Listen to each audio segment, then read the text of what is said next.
des remboursements, on en est où? Alors les membranes de cartilage, les membranes de collagène, c'est codé mais pas remboursé, mais c'est bien mieux coté, donc la clinique peut les prendre en charge. Les cliniques peuvent les prendre en charge.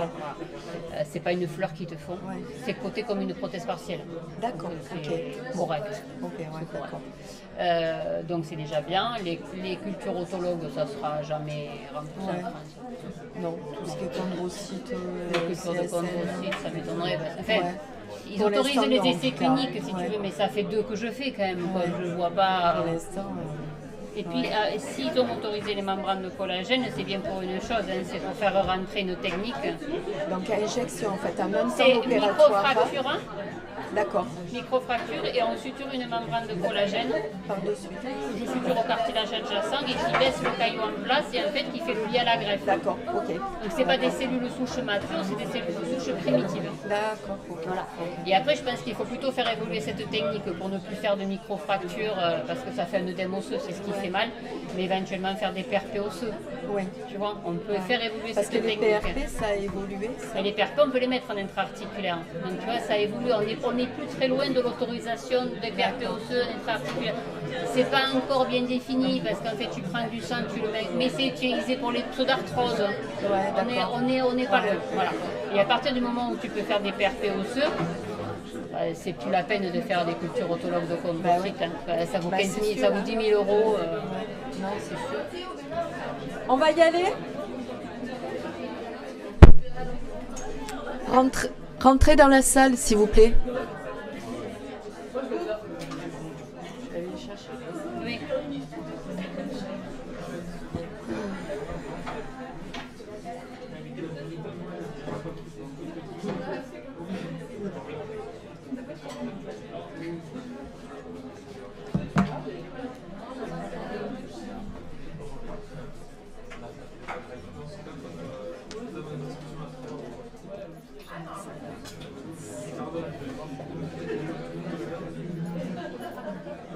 Ça m'énerve parce que ça, on ne peut pas le prendre. C'est pas très pratique. Alors, on va commencer.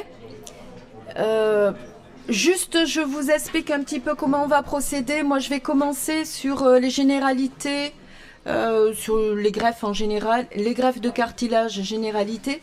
Après, Marion continuera sur tout ce qui est chirurgie et après elle, je reviendrai pour faire la rééducation. D'accord ? Donc, au niveau de ces greffes de cartilage, ça fait 2 ans qu'on fait le cours parce que ça a semblé important à Marion que vous ayez cet enseignement parce que c'est une méthode qui est pas nouvelle parce que ça fait plusieurs années maintenant. Combien d'années que toi que tu... Ouais. Voilà, 10 ans que ça se fait, mais c'est quand même quelque chose qui est un point positif dans le traitement. Ouais, c'est très montpellierien, c'est vrai. Et c'est très positif par rapport aux personnes jeunes qui vont avoir besoin, après des traumatismes, après voilà, des impacts lors de la pratique sportive, etc. Et pour éviter de mettre trop rapidement les prothèses, qu'elles soient unicompartimentales ou totales. Donc, la définition de la greffe, en soi, donc on va apporter... on va transférer en fait un tissu, un organe d'une personne à une autre où on va puiser chez la personne elle-même ce dont on a besoin. Mais la condition sine qua non, c'est que cet organe, ce tissu puisse vivre et se reconnecter et vivre normalement après la greffe. Donc, il y a 2 façons. Dans le vocabulaire, c'est important de le savoir. Donc, il y a les autogreffes, les hétérogreffes qui sont aussi appelés allogreffes. Donc, dans les comptes rendus opératoires, quand vous allez les lire, habituez-vous à ce vocabulaire aussi. D'accord ? Alors, c'est pas nouveau, finalement, l'envie de greffer. On a retrouvé, enfin, il a été retrouvé une image qui est sur la ville de Florence, là, et qui retrace en fait l'opération au IIIe siècle la transplantation d'un membre. Alors, est-ce que ça a été vrai, est-ce que ça n'a pas été vrai, je ne sais pas. Mais la petite histoire dit que, en fait, ça se passait au niveau aussi de la médecine. Il y avait l'Église qui était avec. Hein, donc, ce sont des saints qui font ça. Hein, et donc, Saint Damien et Saint Côme. Et en fait, ils remplaçaient un membre inférieur pour, a priori, un cancer, une tumeur osseuse. Et pourquoi elle est noire? La petite histoire dit que c'est parce qu'ils avaient prélevé le membre sur comment? Sur un Éthiopien qui était décédé récemment. Voilà. Donc ça, c'est la petite anecdote. Ouais, voilà. Voilà. Je sais pas s'il est mort de mort naturelle ou pas, je sais pas. Donc voilà, donc vous voyez que l'envie en fait de remplacer ce qui ne va pas et ce qui est plus fonctionnel ne date pas d'hier. Après, dans les greffes et dans l'historique des greffes, vous aurez plusieurs phases. La première phase, on fait nos expériences, on tente, on a des échecs évidemment, et malheureusement ou heureusement, par rapport à ces échecs, il y a une évolution, il y a de la recherche. Donc la première phase est expérimentale. Elle est donc de 1869. Vous voyez, ça a vraiment commencé à se préciser autour du 19e siècle et à l'aube du 20e. Et c'est vraiment après, au niveau du 20e siècle, qu'il va y avoir vraiment énormément de travaux et une grande avancée dans les greffes. Alors, la phase 2, au début du XXe siècle, suite à ces échecs qu'il y avait eu au XIXe, on travaille, on essaye de réfléchir, de voir ce qui n'allait pas, comment on peut améliorer. Et la grosse progression, c'est la troisième phase qui est le renouveau donc, de ces greffes et qui va avec la découverte en fait des immunosuppresseurs. Vous avez une idée pourquoi c'est important cette découverte des immunosuppresseurs? Pour éviter les rejets, voilà. Parce que le corps humain est tellement bien fait que quand on lui amène un élément extérieur, il réfléchit et il rejette cet élément extérieur, que ce soit un virus ou un corps étranger. Et donc le problème de rejet, c'est ça, c'est que le corps n'accepte pas quelque chose qui ne vient pas de lui-même. D'accord? Donc ça, c'est découverte en 1950. Et actuellement, je crois que c'est... Enfin, si tu m'arrêtes, si c'est la cyclosporine qui est le plus utilisé. Et la quatrième phase, donc à partir du moment où on a trouvé ces immunosuppresseurs, la quatrième phase, c'est les transplantations et l'expérience qu'on a au fur et à mesure. Donc je vous donne quelques dates. Vous voyez que la première idée au niveau d'un problème de rein, ça avait été une greffe de rein, mais on ne le prenait pas sur un humain, on le prenait sur des animaux, porcs ou chèvres, et ça n'avait même pas été in situ, c'était sur le coude. Ça avait été fait en France. Donc autant vous dire que ça n'a pas marché. Après, au niveau du rejet, si c'est pas votre corps à vous qui donne à votre corps, quelle est la plus logique le plus logique des circuits? Qui est le meilleur? Alors, déjà, oui, parents, frères, sœurs, et vraiment le must, ça serait quoi? Un vrai jumeau. Hein? D'accord? Donc ça, c'est une notion aussi à avoir. Hein? Donc, au début, ça a été une greffe mère-fils. Ça a tenu 3 semaines. Mais enfin, l'enfant était de toute façon allait mourir. Donc, ils ont risqué le tout pour le tout. Il a duré 3 semaines. Donc, déjà, le fait que ça soit dans la même fratrie, on voit que ça peut éventuellement marcher. Hein. C'est pas si simple, mais bon. Et la deuxième, ça a été fait aux États-Unis, donc, et là, ça a marché entre 2 frères jumeaux.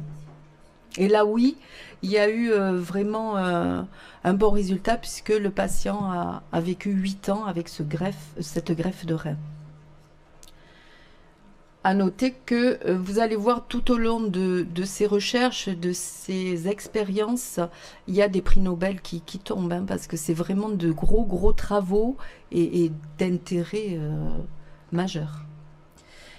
En 54, donc, on a eu aussi la greffe de moelle osseuse. Ça aussi, donc, les gros progrès au niveau des immunosuppresseurs fait évoluer les pratiques. Alors, en fait, ces gardiens de ce qui n'est pas à soi et qu'on peut rejeter, c'est les antigènes HLA. C'est les B27, hein, je crois. C'est ça, B27.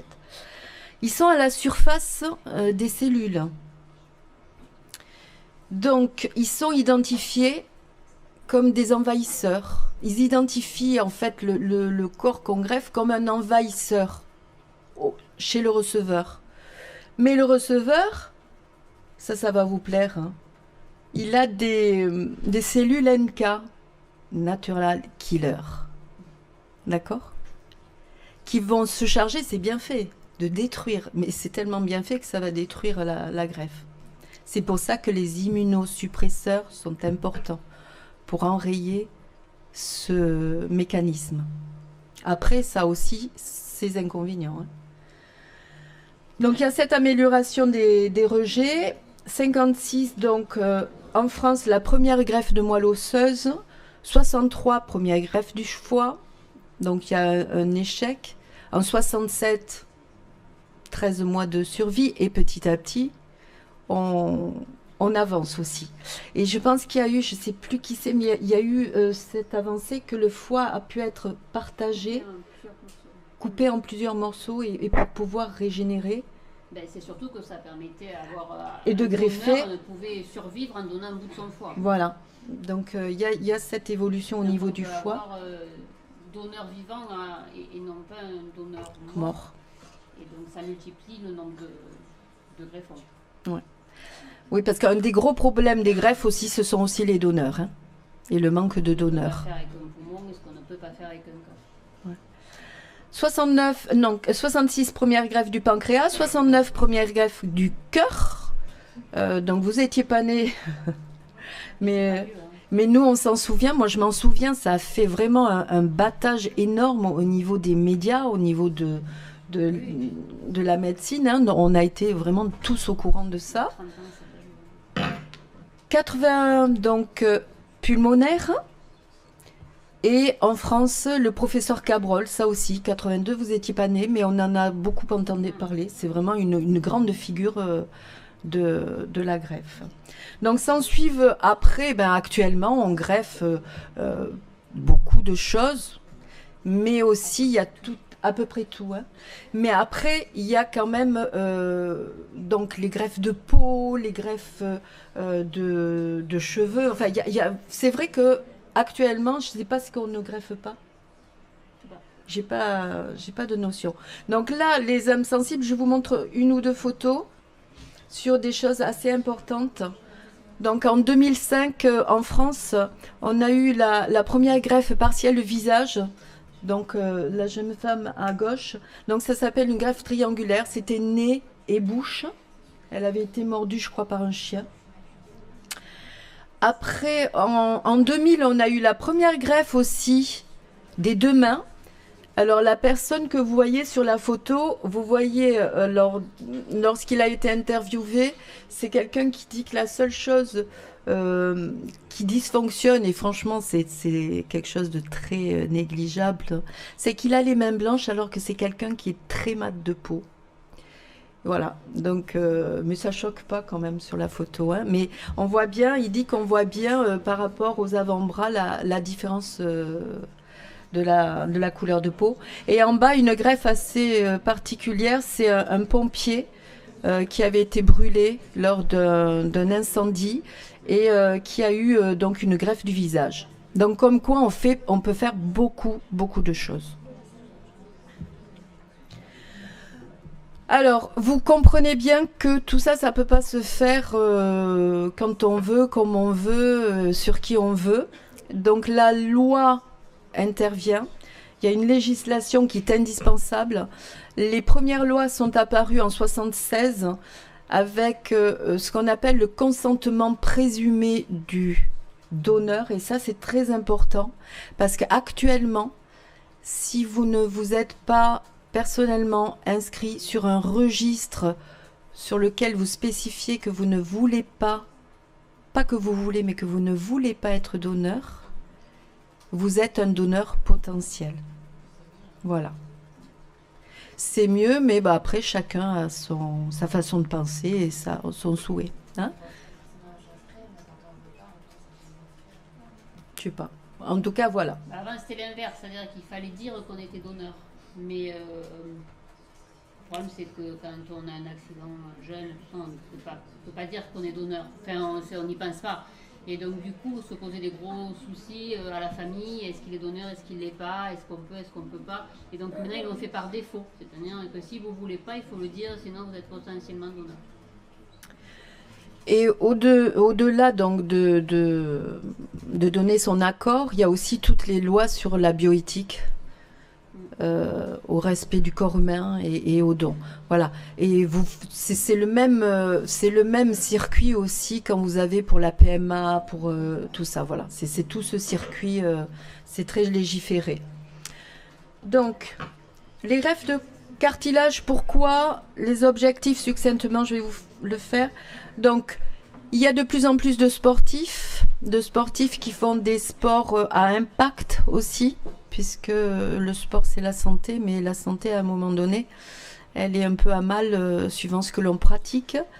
Donc, des gens de plus en plus jeunes qui peuvent avoir des petites altérations du cartilage. On a aussi dans le travail, pensez éventuellement tout ce qui est marteau-piqueur, tout ce qui est personnes qui sont sur des sièges aussi qui vibrent énormément. Donc ça abîme. Vous avez aussi tout ce qui est à l'origine des dysfonctionnements articulaires avec des défauts d'axe. Voilà. Donc tout ça, ça peut engendrer avant 50 ans déjà des problèmes de cartilage. Donc vous le savez, autrement on ne serait pas là, le cartilage, ça ne se régénère pas. Donc il fallait bien trouver une solution. Et dans cette avancée pour les greffes, voilà la grande idée, ça a été pourquoi on ne grefferait pas du cartilage, puisqu'on greffe un tas de choses. Les objectifs donc, de cette greffe, en dehors de réparer les défects, ça va être de soulager le patient. Donc, diminution des douleurs qui sont invalidantes à un moment donné, suppression donc des incapacités au niveau des muscles qui vont s'affaiblir puisqu'on n'arrive pas à marcher correctement. On parle surtout au niveau du genou. On ne marche pas correctement, ça donne des douleurs, il y a une impotence. Donc tout ça, normalement, la greffe, elle est faite pour permettre de retrouver une fonctionnalité et une indolence. Ça prévient, c'est dans l'esprit aussi de prévenir l'arthrose, parce que c'est comme quand vous avez quelque chose qui est écaillé, ça donne la porte ouverte à ce que ça continue. Si vous arrivez au moins à refaire une surface lisse, ça peut préserver de l'avancée de l'arthrose. Et ça a un enjeu aussi socio-économique, puisque au niveau de cette population jeune, ils sont actifs, donc ils travaillent, ils ont une vie sociale aussi plus intense qu'à 90 ans. Donc voilà, ça a quand même un enjeu aussi socio-économique. Après, au niveau des prothèses, ça sera un autre sujet. Oui. Ça aussi, c'est économiquement... peut y avoir des freins. Il faut bien différencier dans les objectifs et dans l'indication de la greffe que tout le monde ne va pas y avoir droit déjà, et que c'est pas parce que vous avez l'arthrose grade 4 qu'on va vous faire une greffe de cartilage. Donc, ça sera plutôt pour une population jeune, suite à ayant des défects, mais suite à des traumatismes. Ça sera plutôt cette indication, mais Marion va plus vous en parler. Donc, greffe de tissu. En 94, Britt Beck y a pensé. Comment greffer des chondrocytes qui sont à l'origine de ce cartilage. Donc, il a établi un protocole opératoire en 2 temps. Le premier temps, prélever du cartilage chez le patient, le mettre en culture. Et en deuxième temps, il réimplante ce prélèvement. Ce qui est très important dans le deuxième temps opératoire, c'est étanchéiser la zone. Et ça, vous allez le voir avec Marion plus en détail. Parce qu'autrement, quand vous allez réinjecter, ça ne va pas rester dans le trou. Hein. C'est un peu... voilà. C'est un peu... ouais. Greffe de chondrocytes, donc je vous ai mis le schéma, vous l'aurez tout à l'heure avec Marion. Donc, conclusion, actuellement, on fait, il y a d'autres choses que les greffes de cartilage quand même. Il y a les microfractures, il y a les mosaïques plasties, ça aussi on va vous le détailler. Mais c'est une bonne solution, mais c'est pas encore top au niveau du cartilage que ça fournit, qui n'a pas vraiment la fonctionnalité du cartilage. Donc la culture de chondrocytes, pourquoi pas? La seule chose, c'est que vous allez voir, l'erreur au début, c'est de prendre un seul plan pour mettre ces chondrocytes. Ces chondrocytes, ils ne se développent que s'ils sont en 3 dimensions. Donc ça, c'est dans la technique aussi et les biomatériaux que l'on va utiliser. À ce stade, donc, la recherche, qu'est-ce qu'elle fait actuellement? Elle essaye d'améliorer ce processus dans la condition donc, de culture, dans tout ce qui est ajouter des facteurs de croissance pour que ça se multiplie plus et qu'on produise plus, créer des biomatériaux beaucoup plus adaptés à recevoir ces cellules et utiliser aussi les cellules souches mésenchymateuses. Est-ce que vous en avez entendu parler? Je vais leur en parler. Très bien. Donc, je passe derrière. Ça, vous aurez donc l'historique des CSM. Ce qui est très important, vous verrez, c'est qu'elles interviennent dans l'immunosuppression, dans l'inflammation et dans la cicatrisation. Donc ça, c'est quelque chose d'important. Et pour qu'elles puissent fonctionner, eh bien, il y a 3 composants indispensables. Donc, les cellules en elles-mêmes, les facteurs de croissance et les biomatériaux. Allez, c'est parti. En fait, il faut savoir que le cartilage n'a pas de vaisseau propre par rapport à tous les autres organes qui sont greffés. Quand vous prenez un cœur, un poumon, un foie, il a une veine, une artère, et donc vous pouvez le brancher. Ça marche ou ça ne marche pas, mais les conditions de vie sont beaucoup plus simples. Un cartilage n'a pas de vaisseau nulle part, il n'est nourri que par l'os qui est dessous. Donc du coup, on ne peut pas le greffer stricto sensu comme toutes les autres greffes de cartilage. C'est pour ça que c'est plus compliqué en fait. Ouais, ou ben celui. Ouais, je suis là. Voilà. Donc moi je vais vous faire les 5 techniques actuelles qui existent dans la réparation du cartilage. Attends, comment je mets plein écran ici? Voilà. Bon, il faut savoir que l'indication principale, c'est la lésion du sujet jeune et sportif. Les conditions, je vous le passerai si vous voulez, parce qu'il y a beaucoup de photos. Regardez les photos et les textes, vous les prendrez sûrement. C'est des lésions de grade 4, c'est-à-dire qu'elles atteignent l'os sous-chondral. Vous voyez ici, c'est un condyle fémoral. Vous avez le cartilage ici, et là l'os à nu, c'est un grade 4. Ou un grade 3 profond, c'est-à-dire que là le cartilage est un petit peu effiloché, mais par ici, l'os est à l'air. On ne greffe pas ni un grade 2, ni un grade 1. Parce qu'il persiste encore le cartilage du patient, donc on ne va pas abîmer ce qui lui reste. Il faut aussi, et ça c'est la condition c'est ce qui va conditionner le résultat, c'est que le cartilage environnant soit sain. C'est-à-dire, c'est ce qui fait la différence avec l'arthrose. Quand vous avez une lésion de grade 4, mais qu'autour c'est un grade 3, on peut greffer le grade 4, mais assez rapidement, le grade 3 qui est autour va devenir grade 4, donc vous aurez fait une greffe d'un côté, ça va se dégrader ailleurs. Donc, il faut prendre pour principe de ne pas greffer l'arthrose.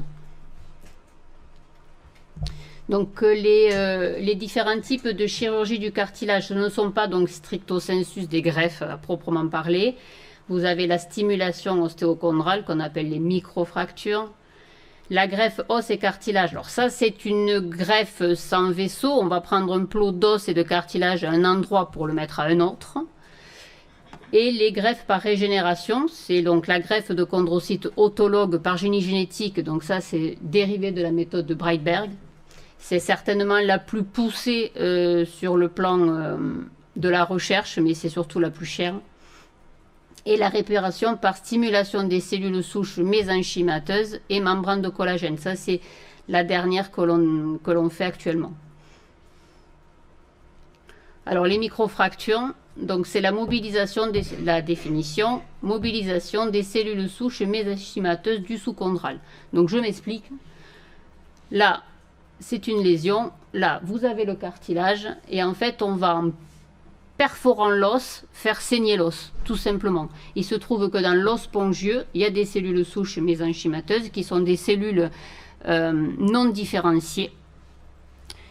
Non différenciées, ça veut dire qu'elles sont comme dans la moelle osseuse. Elles sont aptes à donner autre chose que de l'os ou du cartilage, pour un peu que vous leur demandiez de faire autre chose.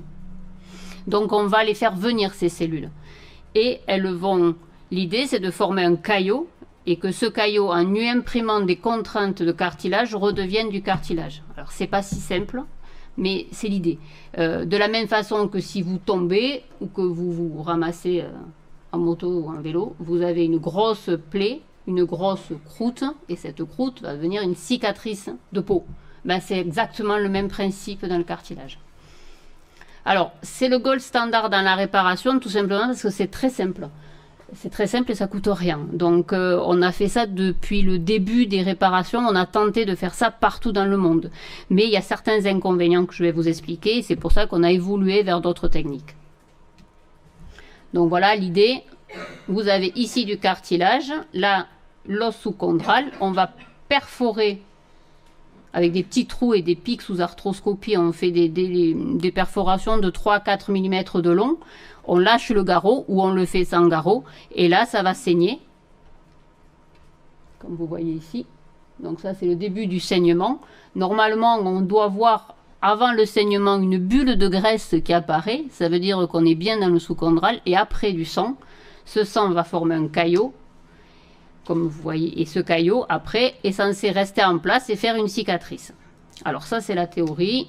Quelques exemples. Ça, c'était une ostéochondrite. Donc le cartilage ici est pas trop mal. Mais là, il y a un trou. Ce morceau était là. Donc ça, c'est un des débuts de mes patients. Et c'était, on n'avait pas grand-chose d'autre à disposition en France, si ce n'est les microfractures. Donc je lui ai fait des microfractures, puisque je n'avais pas le choix. Avec quand même une grosse lésion. Une fois que vous enlevez tout le cartilage qui est abîmé, il vous reste un bon trou. Voilà ce que ça pouvait donner à 4 mois. Donc imaginez-vous, il manquait tout ça. Hein. Puisque normalement on a un galbe hein, dans le condyle fémoral, c'est censé être rond. Donc tout ça est parti. Donc les microfractures, vous les voyez plus ou moins au scanner à 4 mois, c'est ces petits trous là. Et il y a une couche de cartilage qui est réapparue. Donc c'est bien. Mais je lui ai laissé le trou. Je lui ai pas rendu son galbe en fait. Voilà. Donc j'ai refait un cartilage cicatriciel, mais je lui ai pas rendu la forme de son fémur initial. Bon, à 12 mois, c'était un peu mieux. Mais néanmoins, c'est pas extraordinaire quand même.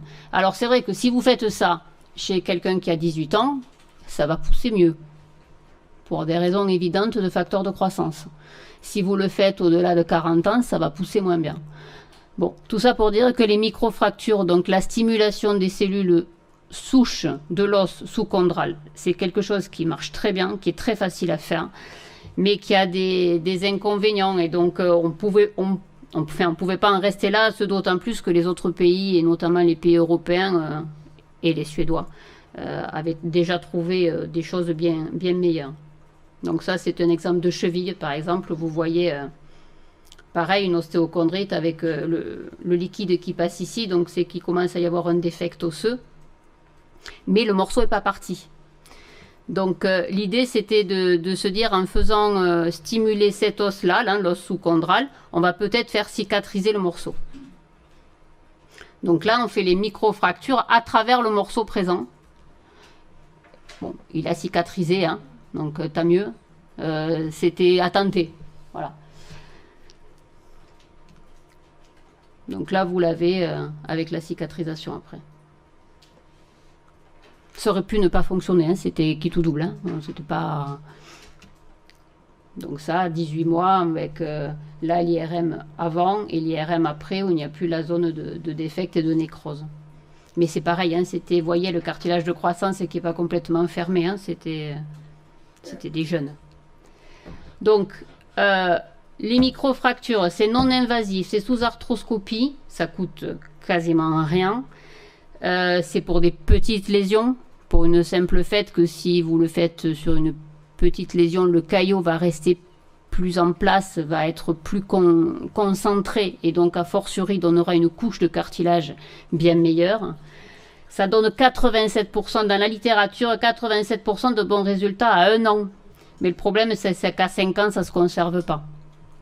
Tout simplement parce que c'est du cartilage cicatriciel et que pas forcément de très bonne qualité. Alors, les mosaïques. Vous avez peut-être dû en entendre parler des mosaïques plastiques parce que ça, c'est très franco-français. La définition, c'est un transfert d'unités fonctionnelles ostéo-cartilagineuses sous forme de plots. On va prendre des plots d'os, cartilage, à un endroit du genou, par exemple, où ça ne sert pas, où ça sert moins, pour aller le mettre à l'endroit où on en a besoin. Donc, vous voyez là, vous avez la technique, elle est ici. Le défect, imaginez-le là. On va aller prendre plein de petits plots le long du condyle, en essayant de ne pas aller atteindre la trochlée, bien entendu, et on va aller les remettre à l'endroit où on en a besoin. Vous voyez, là, vous avez 2 plots de mosaïque plastique. Donc ça, c'est plus dans la définition de la greffe, puisque c'est une greffe autologue, même si elle n'est pas vascularisée. Et on a beaucoup fait ça en France. Souvent les plots, on ne peut pas aller au-delà d'1 centimètre de diamètre, vous pouvez aller en dessous. Donc l'idée c'est de faire de la mosaïque, hein. Vous mettez des gros plots, des petits plots et vous essayez d'assembler pour boucher le trou. Donc là vous avez un exemple sur un défect chondral d'1 centimètre avec un cartilage adjacent qui est parfait, parce que vous voyez l'épaisseur ici du cartilage adjacent, le trou c'est ça. Et le cartilage autour est nickel. Voilà ce que ça peut donner sous arthroscopie. Donc là, c'est le défect qui manquait. Et là, c'est un plot de mosaïque plastique que j'ai déjà posé. On ne le voit pas, hein, parce qu'il est en press-fit en fait. Hein, vous le rentrez en force à coup de... en forçant un peu dessus. Et donc, il s'expand sur le cartilage adjacent.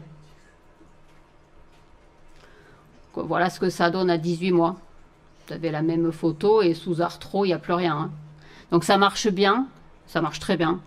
C'est invasif, c'est agressif pour l'articulation. Ça marche sur les grosses lésions aussi, mais il vaut mieux le mettre sur des lésions inférieures à 2 cm pour des raisons évidentes de prise de plot. Ça donne un cartilage plus ressemblant au cartilage adjacent, parce que si l'os se prend, eh ben, il va se vasculariser, donc il va nourrir le greffon, et donc du coup donner un cartilage plus, ce qu'on appelle le hyalin, c'est-à-dire plus proche du cartilage humain.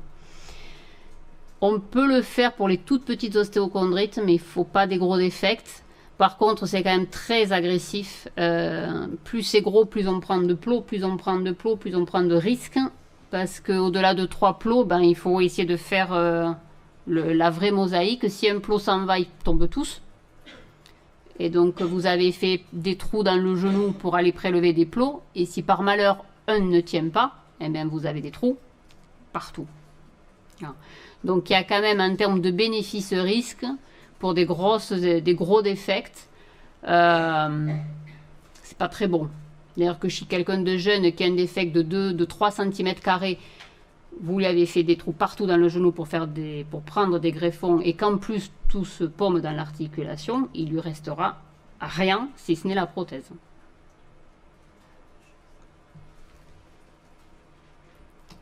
Alors, voilà les cultures autologues de chondrocytes qui est réputé pour être le must en greffe de cartilage. L'idée, c'est de régénérer le tissu cartilagineux. En France, on ne peut le faire que sous essai clinique. Je l'ai fait 2 fois, à 5 ans d'intervalle. Ça marche très très bien, mais bon, c'est très cher. Voilà. Donc je vous présente, là c'est la technique Massy, ça aurait pu être n'importe quoi, c'est vraiment le même principe. L'idée c'est de trouver une membrane de collagène de type 3, c'est-à-dire en 3D, dans lequel on va mettre les cellules du patient. C'est-à-dire qu'on va prendre du cartilage au patient, on va le mettre en culture, le mettre sur une membrane et le remettre dans le défect du patient. Donc c'est autologue. Et c'est une greffe, puisque ce sont des cellules que l'on va greffer. Donc là, dans la technique, on mettait 20 millions de chondrocytes sur la membrane. Bon, ça, c'était la technique de Massy. Peu importe. L'implantation, elle se fera entre 6 et 8 semaines après. Donc, je pense que j'ai la technique là. Voilà. Là, il y a le trou. On délimite la lésion, vous voyez, on va aller la couper sur cette membrane. Dans cette membrane, il y a 20 millions de chondrocytes du patient. Et on va la remettre dans le trou. Soit on la colle, soit on la suture. Moi, je la suturerai, d'autres la collent, peu importe. C'est l'idée de la rustine. Vous avez un trou, vous bouchez le trou. Si ce n'est que derrière cette membrane, vous avez plein de chondrocytes matures du patient. Donc, c'est des cellules matures, différenciées, qui vont redonner du cartilage sain et du cartilage hyalant, puisque les cultures sont déjà différenciées. Ce n'est pas des cellules souches. Alors, donc c'est Breitberg, en 87 ou en 92, il a étudié, il a 20 ans de recul, il a bien plus de 20 ans de recul maintenant. Alors lui, il avait 90% de bons résultats et surtout d'un cartilage homogène et hyalant à l'anapathe, et surtout ça se poursuit à plus de 5 ans. Et c'est ça le secret, c'est-à-dire qu'au-delà de 5 ans, vous avez un cartilage sain. Donc s'il est sain à 5 ans, il va durer toute la vie d'un cartilage. Il pourra continuer à s'user, mais il va donner plus de 10 ans. Enfin, moi, les premiers essais cliniques, mes patients, ils ont 11 ans de recul et j'en ai repris aucun. Donc le cartilage, il a véritablement repoussé.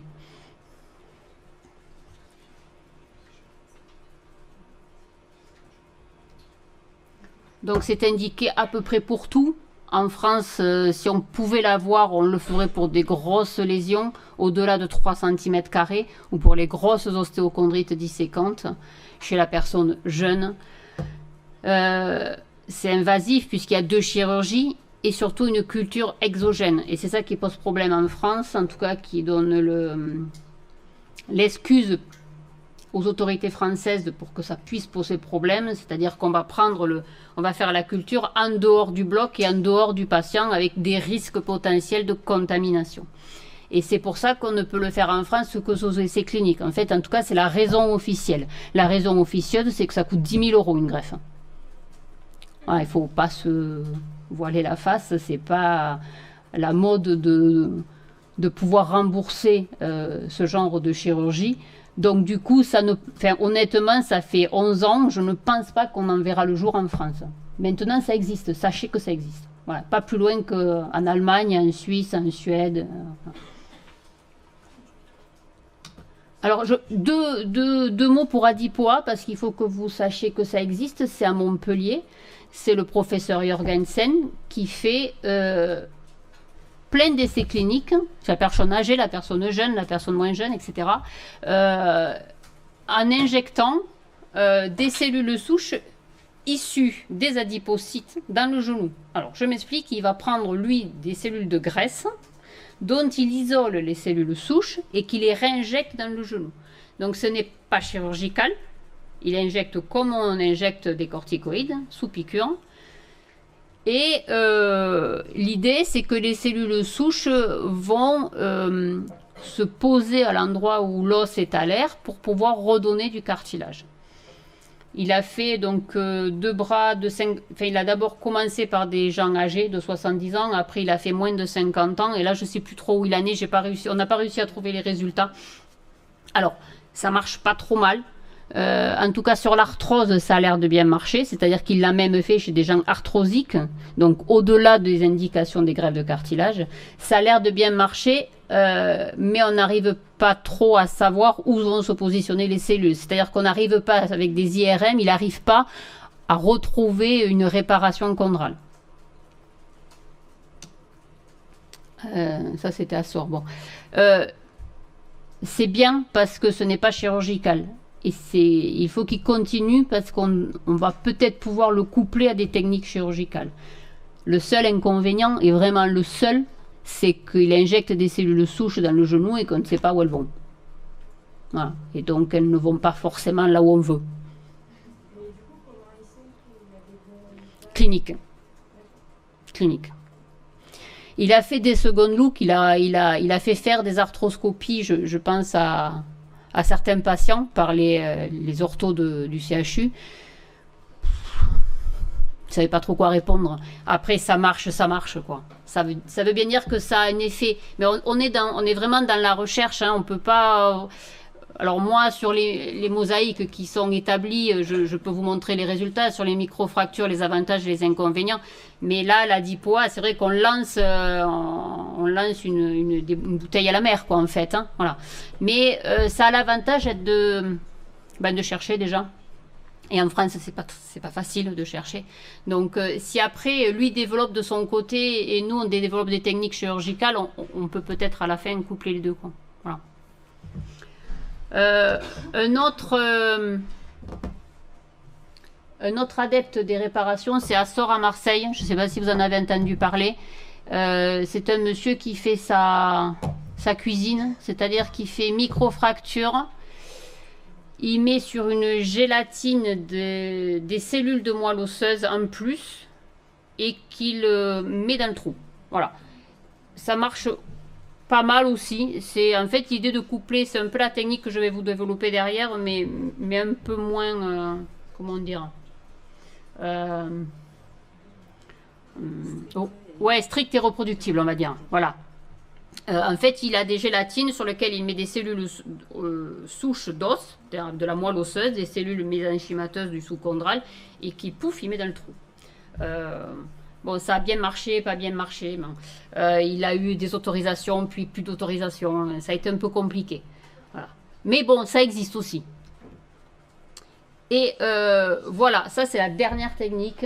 C'est celle qu'on peut utiliser en France, qui coûte le moins cher, qui est autorisée par la Sécu, et qui est même depuis 6 mois, depuis 5 mois, codifiée par la Sécu. Donc on avance quand même. Voilà. L'idée, c'est de réparer en un seul temps, in situ, et de coupler les microfractures donc, qui vont apporter des cellules souches, et d'enlever leurs inconvénients, qui sont qu'elles vont... le sang coule, mais ne reste pas en place. Et donc d'associer les cellules souches à des membranes de collagène. Vous avez vu que les cellules chondrocytes, donc les greffes autologues de ce chondrocyte ont besoin d'une membrane. Eh bien, on a pris cette membrane, mais comme on ne pouvait pas y mettre des chondrocytes matures au-dessus, eh bien, on y a associé les microfractures. Donc, il n'y a pas de culture exogène. Donc, on s'enlève cette contre-indication des autorités de santé qui était de dire, vous faites une culture exogène, vous prenez des risques, donc vous n'avez pas le droit de le faire. Là, on prend la membrane et on fait des microfractures qui sont, elles, autorisées. Donc ça, c'est la matrice 3D qui ressemble fort à celle de Massy. C'est quasiment la même. Hein. Elle est en 3 coupes, c'est-à-dire que celle qui sera à l'extérieur, côté genou, est très lisse. Et plus on va vers le côté qui sera vers l'os, plus c'est indifférencié dans lesquels les cellules vont pouvoir se mettre. Mais elles sont inertes, il n'y a rien là-dessus. Hein. C'est vraiment un support. C'est une matrice au sens propre du terme. Ça s'appelle le chondrogide. Bon, voilà. L'idée, c'est que c'est la même chose que les microfractures. Les cellules souches sont mobilisées et elles vont aller se mettre là-dedans. Pareil, même diapo que les microfractures. Là, vous voyez le caillot. Même photo que tout à l'heure. Même image que la culture autologue de chondrocytes. Sauf que là, ça c'est un massif que j'ai suturé. Et c'est la même chose, sauf qu'il n'y a pas les mêmes cellules dedans. Et donc là, avec la mobilisation du sang, donc du sang sous-chondral dans la matrice, on s'assure que ça soit étanche, bien sûr. Quand on le fait sans ou avec garrot, il faut de toute façon lâcher le garrot pour être sûr que ça ne fuite pas partout. Et donc le caillot va rester en place et la greffe sera forcément plus épaisse. Donc on va gagner d'emblée l'épaisseur. C'est l'idée de la capture du caillot des cellules souches sous-chondrales. Voilà ce que ça peut donner. Donc ça reste comme ça. Là, vous avez les cellules qui se... C'est moi qui ai fait les dessins, hein, mais bon. Là, vous avez la membrane et les cellules qui sont dedans. Et à terme, cette membrane, elle va se résorber puisqu'elle va laisser place à du cartilage. Quand on refait des secondes looks, on ne la voit pas. Moi, je sais où elle est, mais on ne la voit pas. Dès qu'il va y avoir une production de collagène, donc de cartilage hyalin, cette membrane va se résorber. Alors on a fait j'ai fait une petite étude sur les patients qui ont déjà été opérés sur 2 ans, juste pour vous montrer un peu l'évolution fonctionnelle. Donc au niveau de la douleur, l'amélioration, la nette amélioration, elle est à 6 mois. Et après, elle monte un petit peu jusqu'à 2 ans, mais vraiment c'est 6 mois qui marquent l'indolence, le début de l'indolence. C'est tout sur tous les patients montpelliérains.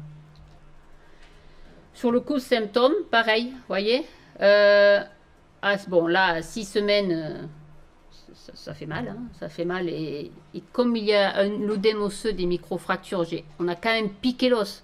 Donc, on l'a fait saigner. Donc, ça fait mal sur le condyle, à l'appui, etc. Même quand on remet l'appui, il y a 1 mois sans appui, mais même quand tu les as, ils ne courent pas. Hein, pendant 2 mois. À 3 mois, ça va un peu mieux parce on dit que l'œdème osseux disparaît en 3 mois. Et c'est toujours pareil, c'est les 6 mois qui marquent le début de la large amélioration. La reprise du sport, c'est entre 1 et 2 ans en fonction du sport.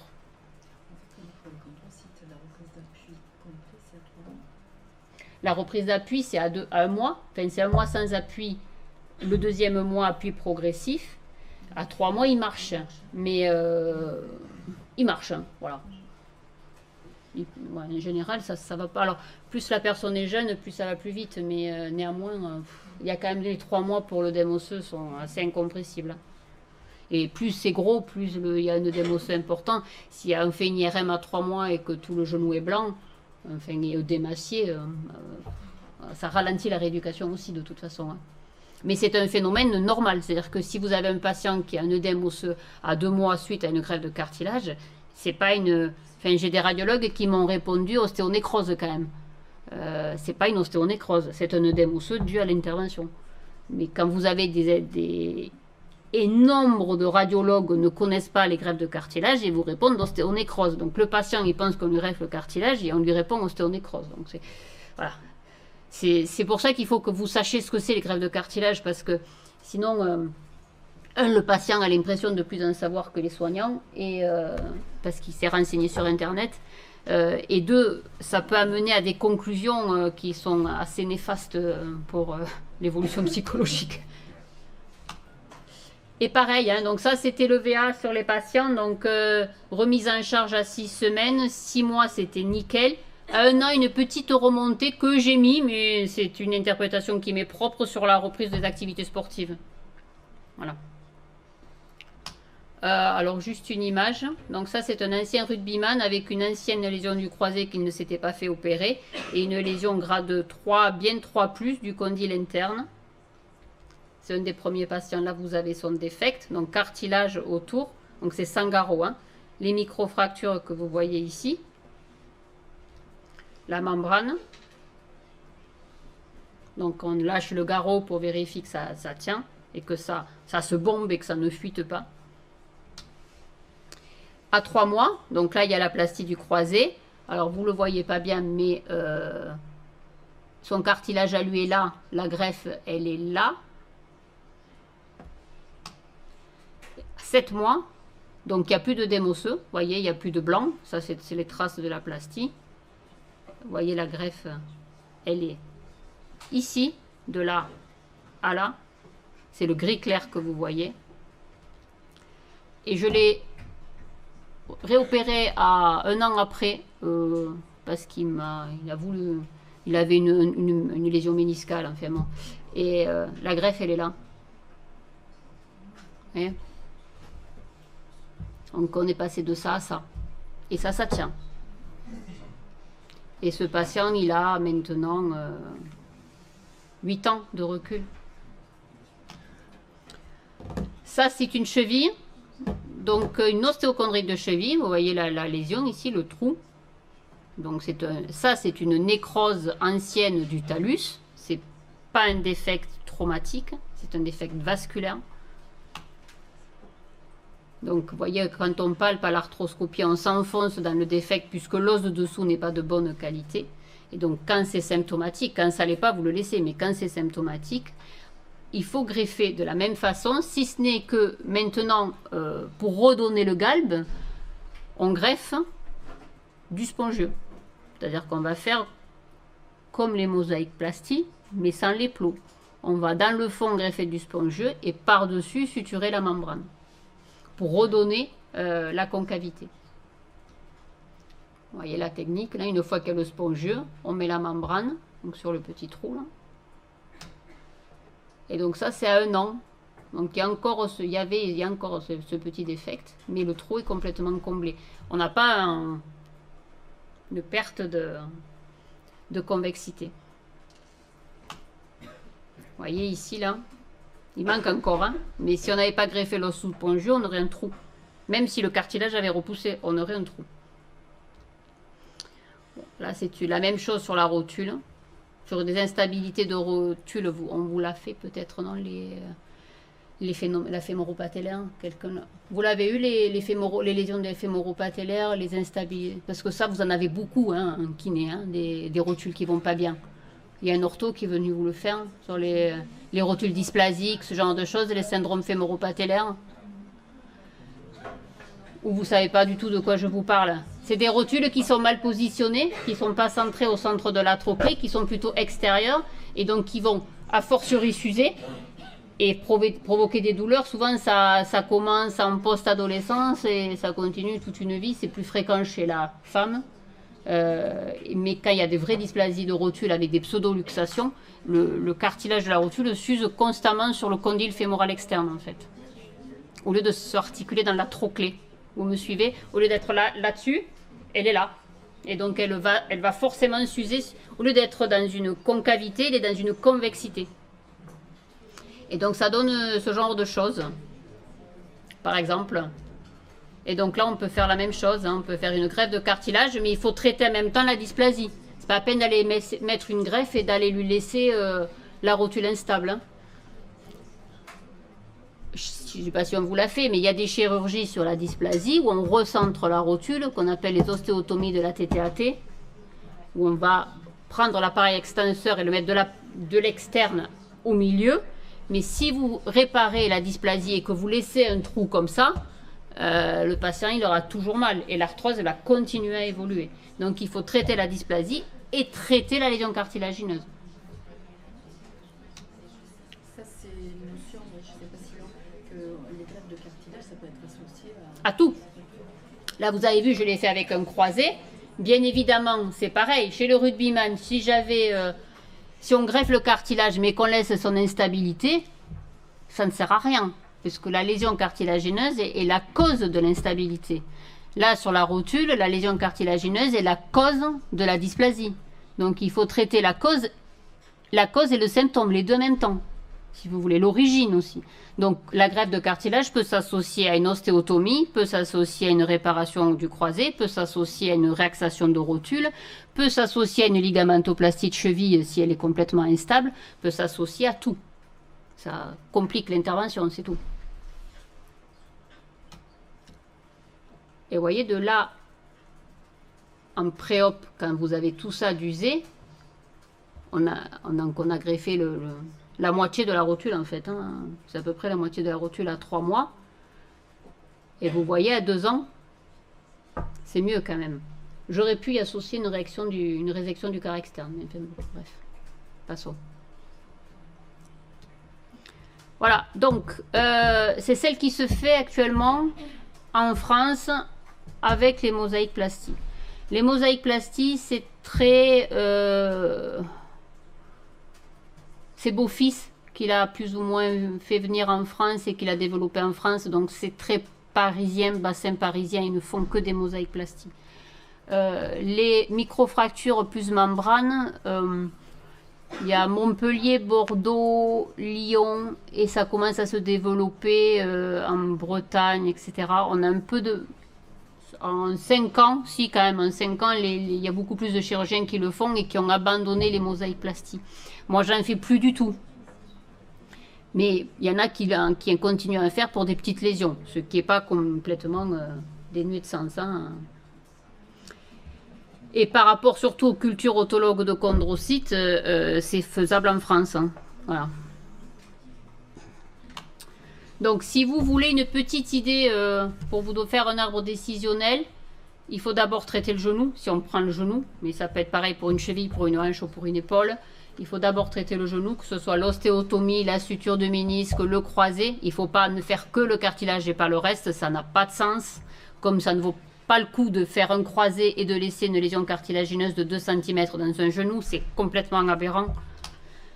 Pour les lésions de grade 3 à grade 4 de petit diamètre sur le fémur ou le tibia, on peut se contenter de mosaïque plastie ou de microfracture. Et de microfracture pour la rotule. Ne faites pas de... Il faut, à mon sens, il ne faut pas faire de mosaïque sur une rotule parce que la surface porteuse est trop petite. Et elle n'est pas d'assez bonne qualité. Il y a des risques de fracture. Ça fait partie des indications de ne pas faire de chondrogie, de ne pas faire de membrane pour des lésions inférieures à 1 cm. Par contre, pour des lésions supérieures à 1 cm, c'est plutôt l'apanage des greffes, que ce soit par génie génétique ou que ce soit par microfracture et membrane de collagène. Pour les ostéochondrites, si elle est stable, il faut juste essayer de piquer, de faire des microfractures pour piquer la surface de nécrose tant que le cartilage est en place pour essayer de le faire cicatriser. Donc ça, c'est plus chez l'enfant. Par contre, quand le cartilage est libéré, ça revient dans le même schéma que pour les lésions chondrales, c'est-à-dire inférieur à 1 cm mosaïque plastie, supérieur à 1 cm greffe. Voilà, je crois que j'ai fini. Chez les enfants, c'est plus sur la hanche, hein, qu'on le voit. Genou. Genou et talus. Alors, parce que c'est les ostéochondrites de la tête fémorale. Maintenant, tu as les ostéochondrites des condyles fémoraux, du talus, ça en a partout. Il est là, le PowerPoint, ça, c'est le diapo. Je te remets ton truc. Des questions avant qu'on continue sur la rééducation ou pas? Non?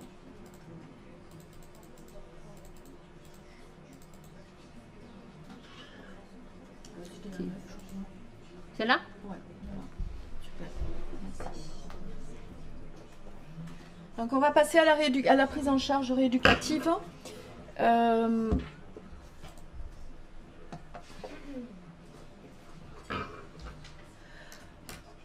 Alors, donc on retrouve un peu je vous ai fait un tableau au départ par rapport aux caractéristiques de ces différentes techniques. Donc les microfractures, les greffes ostéochondrales, mosaïque plastie. Vous voyez de quoi on parle maintenant? C'est clair? S'il y a encore des petits doutes ou vous posez des questions. Les implantations de chondrocytes autologues et les cellules souches. D'accord? Donc par rapport à ces différentes techniques, je vous ai rappelé un petit peu les tailles de défects qui correspondent. Ce qu'on appelle les kyst lésions, ce sont les lésions en miroir. Donc c'est essentiellement sur le fémur, hein, sur le condyle qui a les greffes. Hein. Donc toute taille pour les microfractures, oui, peu importe. Jusqu'à 2 cm donc pour mosaïque plastie. Toi tu allais jusqu'à 3 je crois. Même je ne fais plus, mais la technique c'est inférieur à... la théorie c'est voilà. Inférieur à 2. C'est-à-dire qu'au-delà de 2 voilà. plots, on reste agressif. Maintenant, chez Beaufils à Paris, ils en font sur des 4 cm², donc c'est pas... En fait, entre la technique et la pratique, il y a des fois... Et ben, il y a des... Ouais, voilà. Les implantations jusqu'à 4 cm² et sur des défects d'origine traumatique. Et pour les cellules souches, donc large surface. D'accord? Un temps opératoire, ça c'est important. C'est ce qui fait aussi que pour les chondrocytes, ça double, hein. Ça passe pas aussi, ça double le prix. Non seulement parce que on met en extérieur la culture, mais parce que il y a 2 temps opératoires. Donc un temps opératoire pour les autres. Il y en a qui peuvent se faire uniquement sous arthroscopie. C'est moins invasif, il y a moins de risques au niveau infectieux, il y a moins de risques circulatoires, oui. C'est une image à miroir, c'est-à-dire que tu as le fémur atteint et le tibia atteint. Ou même en face. Tu as la lésion, ça reste une lésion chondrale, mais qui est presque une arthrose. C'est-à-dire que si tu as le fémur atteint autant que le tibia, même si autour ça n'allait pas, tu es quand même os contre os. Donc c'est beaucoup plus difficile de greffer, parce que faire une greffe en face d'une greffe, au niveau conditions, alors ça peut marcher, mais ça peut... Enfin, tu diminues les chances de résultat de 90% à 50%, je pense.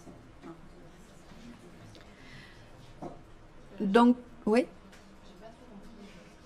Une décision. On ne peut pas dessiner sur... tu as un fémur hein, dans le... Ah ben là-bas, tu as des stylos ou pas? Ah. En face du fémur, tu as le tibia. Voilà. Comme ça. Voilà. Si le fémur a une lésion avec l'os à l'air, donc une grade 4 sur le fémur, et que tu as la même en face sur le tibia, tu vas avoir os contre os. C'est ce qu'on appelle une kyste lésion. Voilà. C'est souvent le cas dans les anciennes ménisectomies. C'est-à-dire qu'on va enlever le ménisque, 10 ans après, le tibia s'use, et le fémur, n'ayant plus son amortisseur, va frotter contre un tibia abîmé et donc s'user aussi. Et on se retrouve avec une lésion une chondropathie en face d'une chondropathie sans ménisque. C'est souvent le cas des ménisectomies. Donc le type de chirurgie, on était en train de parler du type de chirurgie, donc arthroscopie, arthrotomie. Vous voyez que malheureusement l'implantation des chondrocytes aussi c'est une arthrotomie, donc c'est aussi voilà un point un peu négatif. Et au niveau de la reprise de la mise en charge, donc c'est pas pareil pour tout. Pour les microfractures, 4 semaines en gros pour la remise en charge.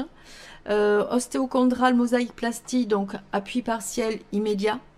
Et après, en fonction de la douleur, de l'évolution, on met chondrocyte 3 mois post-opératoire et cellules souches partielles immédiat. Donc vous voyez que au niveau, c'est vrai que les cellules souches, elles apparaissent comme en ayant pas mal de points positifs et regroupant plusieurs points positifs par rapport au reste. Au niveau de la remise en charge, bien que je vous ai donné un tableau, il faut s'en remettre aussi aux indications du chirurgien. Pourquoi? Parce que le tableau, c'est la théorie. Et le chirurgien, lui, quand il a ouvert, il a vu comment c'était. Donc, si vous dit 5 semaines, 6 semaines au lieu de 4, n'allez pas chipoter. C'est parce que il voit peut-être que autour, c'est pas très bon non plus. Et voilà. Comment tient la greffe, ça dépend. Voilà. Donc, en fait, lui a vraiment vu sur le terrain ce qu'il y avait. Donc, remettez-vous aux instructions du chirurgien. C'est la localisation aussi de la greffe qui va être importante. Est-ce que c'est une surface portante? Est-ce que ça ne l'est pas? En général, ça est quand même proche. Mais voilà, plus ou moins, la zone, si elle est plus ou moins sollicitée dans la marche et tout, elle va avoir aussi des délais plus ou moins importants. L'étendue de la greffe, évidemment. Le poids du corps du patient, ça c'est très important aussi, parce qu'une petite mamie de 40 kilos, ben, elle va pas... bon, elle, on lui fera peut-être pas. Mais... Ou alors, je sais pas, moi, une petite gymnaste de 40 kilos, ça va pas être la même chose que un rugbyman. Hein, voilà. Donc le poids est important et surtout les phénomènes douloureux, on vous en a parlé, il y a aussi cette inflammation de l'os qui est importante et qu'il ne faut pas négliger. Ça ne va pas passer comme ça, il faut vraiment y être attentif. Au niveau de la rééducation, on aura plusieurs phases. Et je vous ai fait des tableaux après, vous verrez. Plusieurs phases, donc en post-opératoire immédiat, après de 2 à 6 semaines, 4-6 semaines, hein. À votre avis, pourquoi on a une période de 2 à 4-6 semaines? C'est la prolifération de quoi? C'est voilà, une cellule pour se développer, pour arriver à maturation. Il faut quand même un certain temps, donc ça c'est important aussi à respecter. De 7 à 12 semaines, on va avoir une transition où ça continue à se développer, à se mettre en place. De 13 à 16 semaines, on aura le remodelage, c'est-à-dire c'est moins enflé, je pense que ça se lamine, ça se... En fait, les cellules sont dans la membrane, par exemple, et elles sont déjà... Enfin, elles ont commencé à fabriquer du collagène de type 2, donc ça commence à devenir du cartilage. Voilà. Et de 17 semaines donc à 6 mois, voire 1 an, c'est la maturation. Donc vous voyez qu'on a des délais quand même assez longs. Et vous allez avoir des patients pressés. Donc ça va être à gérer. Ils n'ont quasiment plus mal à 6 mois. Donc il faut vraiment être en éducation du patient, il faut y être. Hein.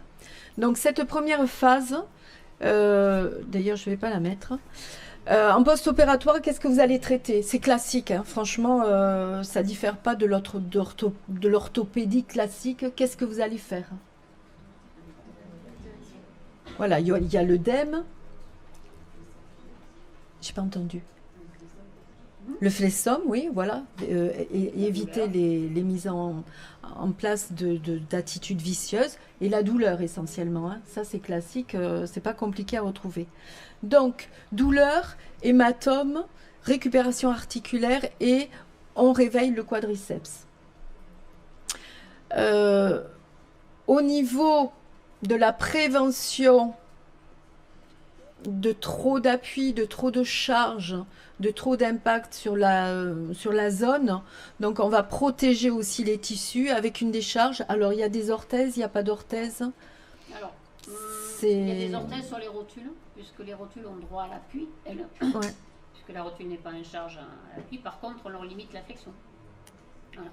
Après, sur les fémurs, tibias, les autres, je ne mets pas d'orthèse. Sauf si vraiment ils me disent je ne serai pas tranquille, mettez-moi un truc. Mais voilà, où il n'y a pas de verrouillage complet du quadriceps, il y a une sidération complète.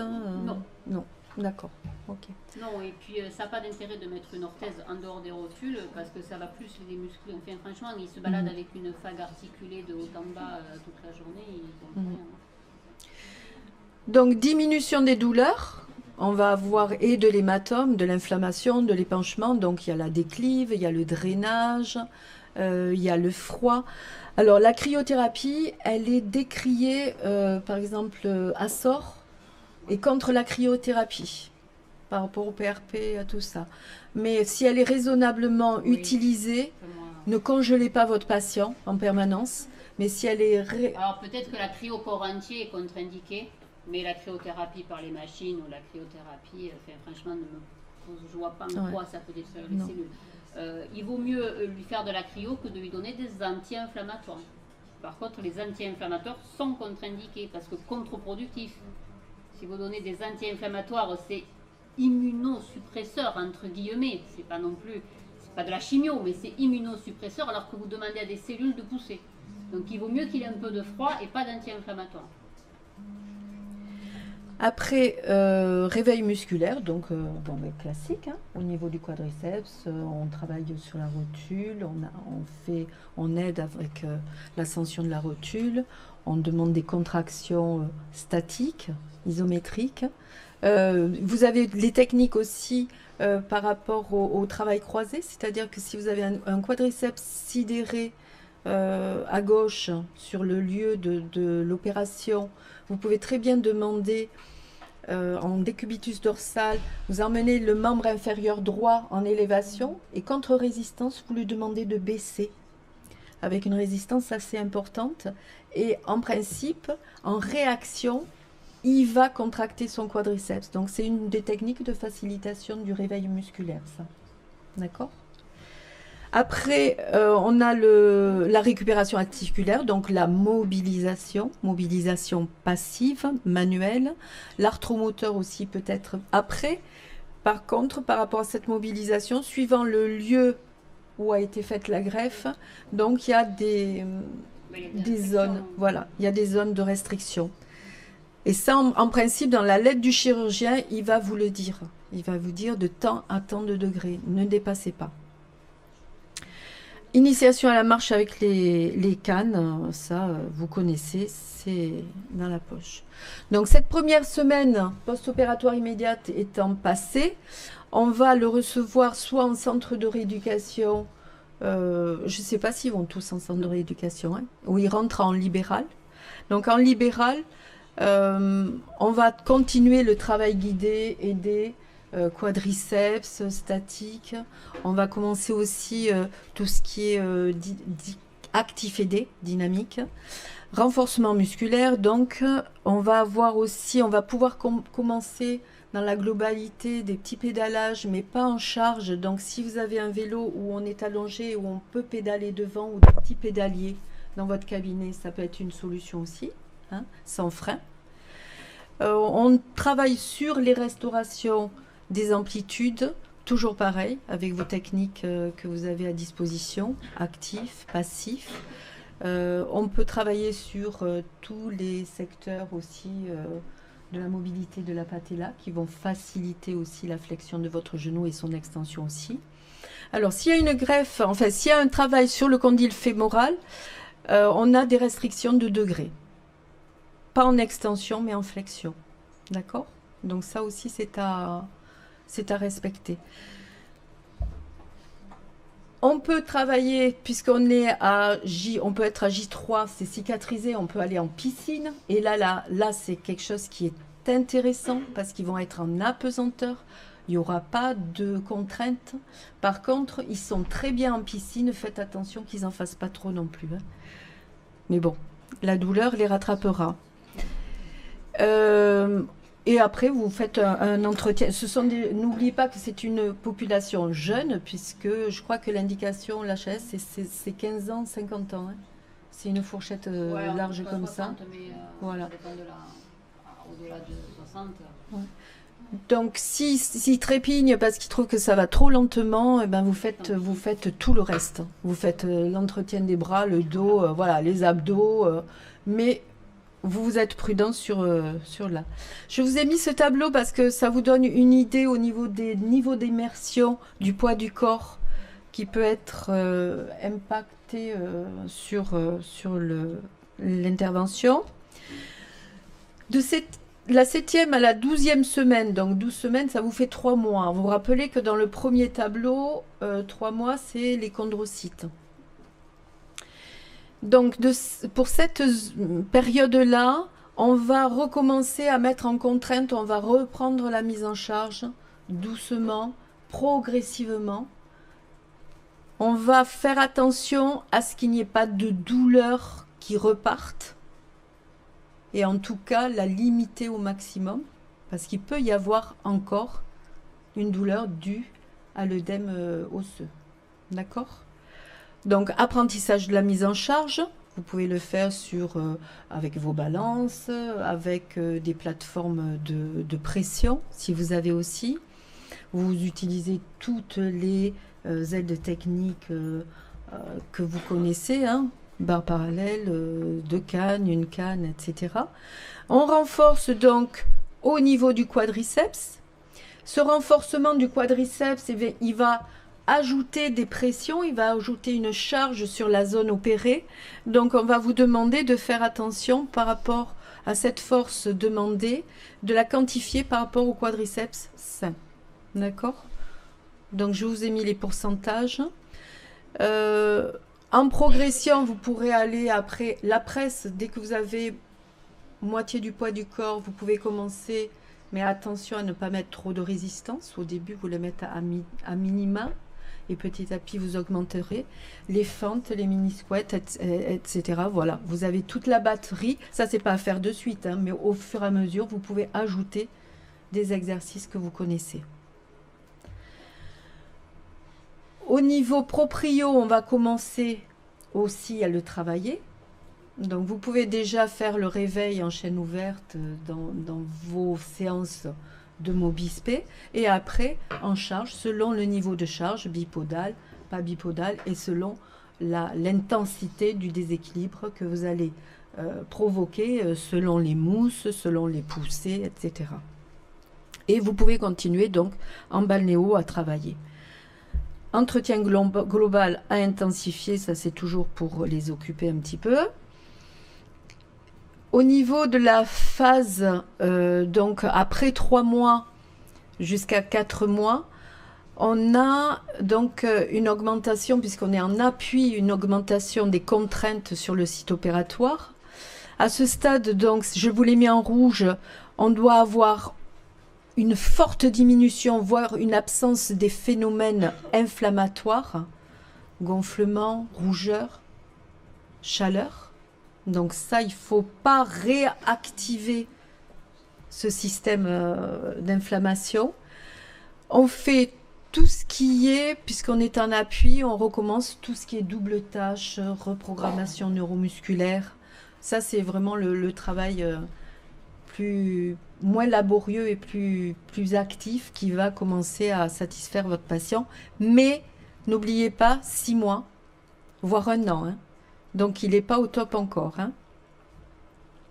Intensifier les séances, évidemment. Et au niveau de la quantité de résistance au travail du quadriceps, vous pouvez commencer à monter plus. Alors, le vélo elliptique, j'ai une petite nuance à faire sur le vélo elliptique. Il y en a de plus en plus dans les cabinets. Faites attention parce que ça peut être mauvais par rapport aux axes.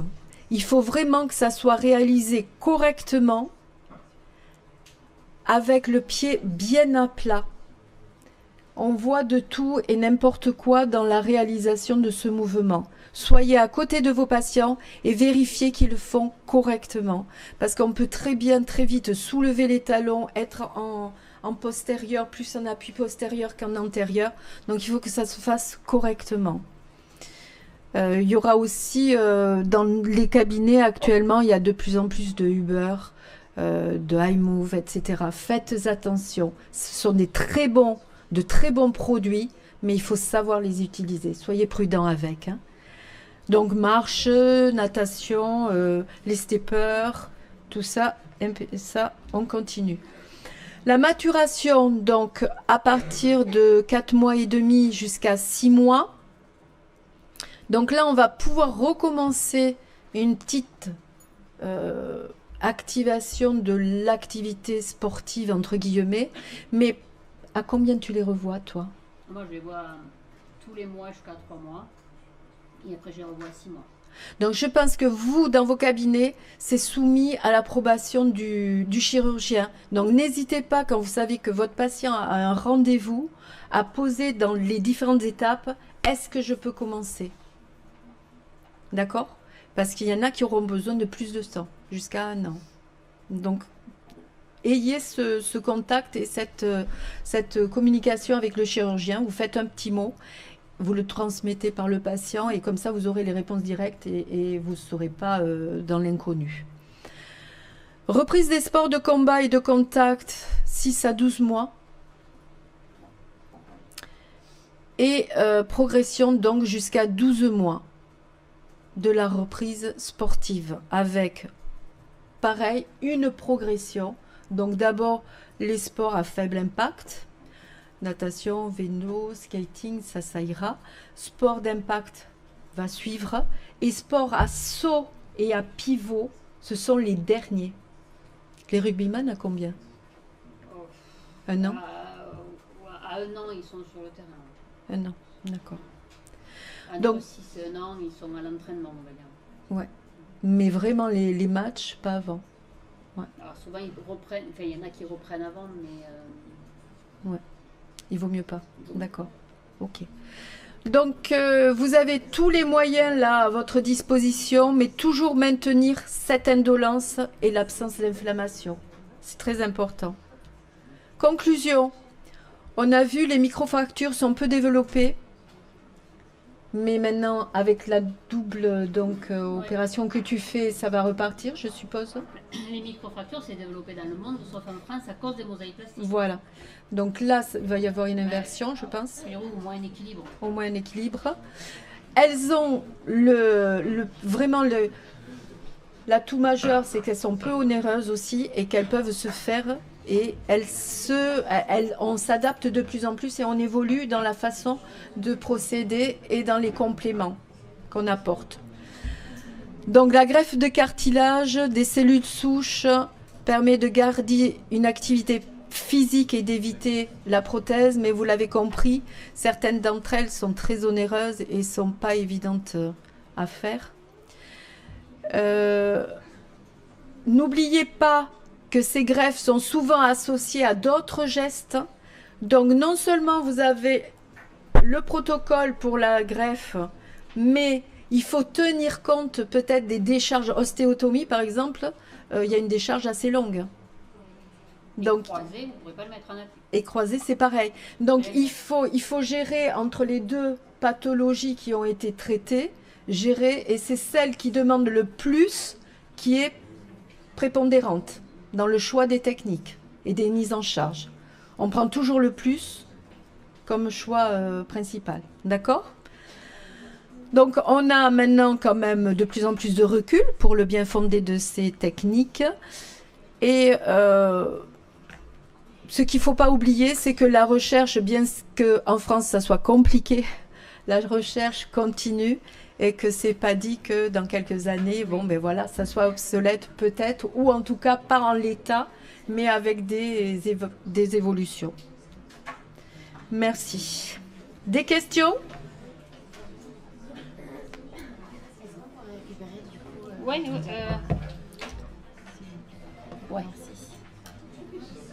C'est là. Tu le mets sur Facebook après ? Moi, je le donnerai à l'école. On a un groupe et du coup, on D'accord, ok. directement, ça va plus vite parce que c'est vrai qu'à l'école, en général, C'est un peu tard parce que moi, je les donne de suite. 3 semaines de D'accord. délai, donc comme on a nos parties la semaine prochaine. Mais pourquoi elle ne vient pas? Tu la trouves pas ? En faisant ça, je ne devrais pas la trouver en faisant ça? Normalement, Elle est là, d'accord. Dorine, voilà.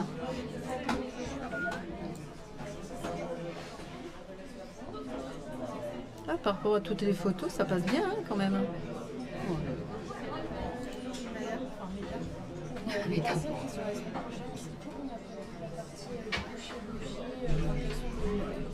Pour les partiels de la semaine prochaine, vous avez les grands axes surtout. C'est pas moi si c'est moi qui pose la question, ça sera pas Marion qui posera une question. Ça va être connaissez les techniques quand même. Sachez voilà.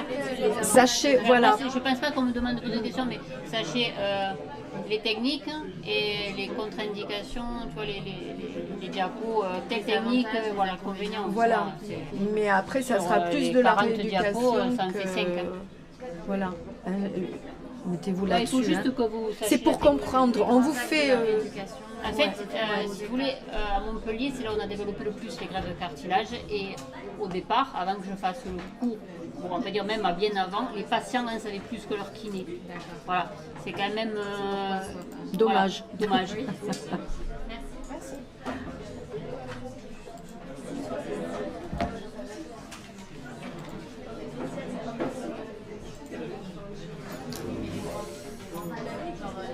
Allez-y. Bon, mais écoute, parfait. Pour les amputés. Les amputés, je fais un peu la chirurgie de tout, ou je fais parce que ça va être plus gros, hein, membre inférieur, je fais. Ouais, donc inférieur, je Donc pense les ça. moignons, les complications Voilà, de moignons, ouais, ça, l'ostéo, on l'a fait la dernière fois. hein, tout, hein, la totale. Ouais, tu fais ça. Et après, moi, je ferai la rééducation. Je vais essayer de faire de regrouper mes deux trucs que je faisais jusqu'à maintenant et faire ce qui est commun et après ce qui est différent. Donc les techniques d'amputation classiques, les complications de moignons, et je finis par un petit truc sur l'ostéo, mais pas de. Enfin, voilà, il faut qu'ils sachent que ça existe. Ouais, et c'est tout. mais exactement. Au niveau de l'ostéo, actuellement, ça n'est. En France, il n'y a que toujours que moi, tu vois. Et comme on a des complications avec les axors, tout ça, que c'est pas remboursé. Alors moi, je freine un peu, peut-être que je suis moins enthousiaste qu'avant, mais C'est au niveau du coup. Hein. le coup, et puis avec les Integrum, avec les axors qui ne marchent pas, tu sais, les pièces connectiques là. Alors c'est madame c'est chiant quoi. c'est Isabelle qui m'a dit qu'on lui avait changé le sien. Oui, mais puis Bazin, il se le change tous les 2 mois. Donc il y a un peu de Bazin et un peu d'Integrum, tu vois. Donc moi, ça, tant que c'est... Alors, tu as Marcenac qui pète les plombs parce que c'est par eux que ça passe. Moi, ça passe pas par moi. Moi, j'ai que les retours qu'ils en ont marre, etc. Mais ça, il faut aussi que Integrum règle un peu les problèmes, quoi. Tu vois, parce qu'ils prennent un accent pour en mettre un autre, mais ils ne font pas Ils évoluer. n'évoluent pas dans la pièce elle-même. En fait, je pense qu'ils ont plus de, enfin, ils sont plus tournés vers les États-Unis pour faire développer la technique. Danemark et les États-Unis pour faire développer le truc aux États-Unis. Ils se disent que si ça prend aux États-Unis, ça reviendra en Europe. Si tu veux. Certainement, ils ont raison. Mais bon, du coup, ils nous laissent un peu. Ils changent un accent pour un autre, mais bon, ça résout rien. Un mec comme Bazin, il est 10 heures par jour sur son canoë. Et il y en a Je lui ai fait bricoler des trucs à Bazin, tu vois, des amortisseurs. Voilà. Et il y a de plus en plus ceux que tu as opérés, toi, tu les revois régulièrement, ça se... Alors, s'ils n'ont pas de problème, là, maintenant, je les revois. Mais tu vois, tu te rappelles de Clédia, la petite parisienne qui avait les 2 tibias, elle a fait le tour du monde avec son Il m'a copain. dit, comment il s'appelle, Pierre, qui s'occupe de Et, la... et là, maintenant, elle est enceinte. Ah, C'est super. bien. Ah ouais, c'est chouette. J'ai opéré son père d'un genou. Et la première fois, j'ai fait les 2 genoux. Tu l'as eu, et la deuxième, il n'y a plus de place, donc il est allé au Castelli. C'est les périodes là où vous êtes un peu. C'est compliqué. Chaque fois, je dis Maguelone, elle me répond fin décembre. Hein. 15 janvier. Ah. Et ouais, c'est tendu, hein, c'est tendu les périodes là. Et qu'est-ce que je veux dire? Donc Clédia, elle va bien. Ouais, Clédia, parce que je sais qu'elle avait changé aussi. Tu lui as changé des aboutements. Je lui ai changé des aboutements c'est qu'elle ça. avait cassés. Et puis en fait, en lui changeant le pied, en lui mettant un amortisseur, et elle a modifié un peu son schéma de marche aussi. Elle attaquait fort comme ça. Ouais. Et elle a, avec l'amortisseur, Elle est arrivée à mieux. Et écoute, depuis, elle a quand même fait le tour du monde, elle m'a rien cassé. Hein. Ouais, je ne sais pas si c'est compatible. Il y a des nouveaux pieds avec restitution d'énergie aussi qui les propulsent. C'est ça, je vais après. Tu sais, en fait, il faut compenser l'amortissement qu'ils n'ont plus. Ouais, c'est ça. Tu vois, et que l'ostéo a besoin, puisqu'il n'y a pas de moyens pour répartir les charges. Et ça, c'est difficile à mettre en place, hein, parce que des genoux avec amortisseur, haute-boc et haussure, Puis il faut avoir la place. alors la place, ils le trouveraient, mais c'est un marché encore confidentiel pour qu'ils développent un truc et puis gagner assez d'argent.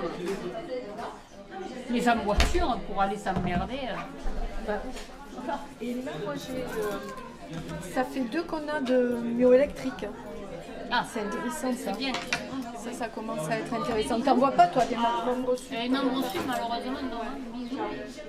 Donc, on se voit en janvier. Donc, c'est un changement de date, dis-le-moi par Non, contre. normalement ça ne change pas, ça reste sur ceux qui étaient prévus.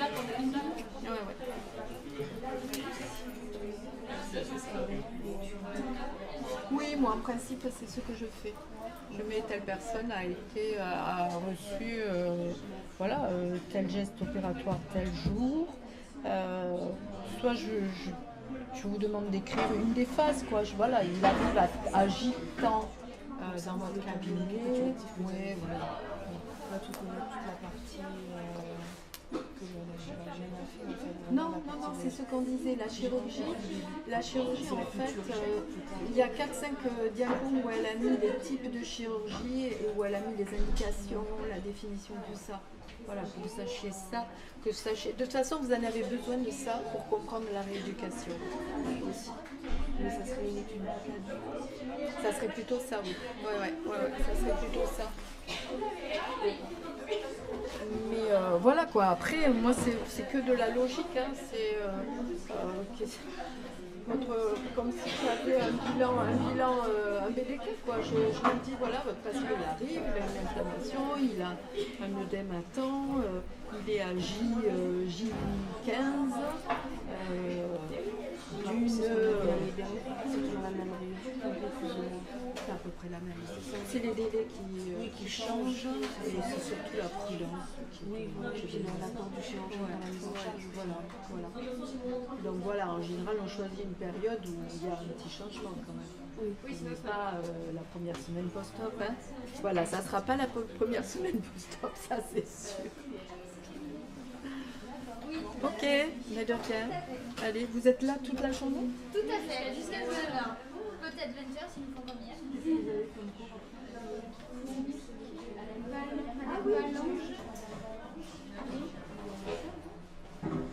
Si, excusez sur. Ah oui, après on l'a fait des C'était quoi le cours de conseil? Oui, c'est ça, monsieur Coco. Franchement, c'est important. Parce qu'on voit des femmes où des gens sont de plus en plus.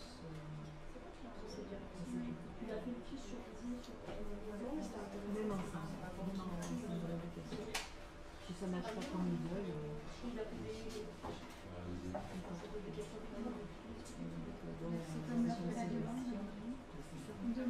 Je veux ça, si j'ai pas ça, merci.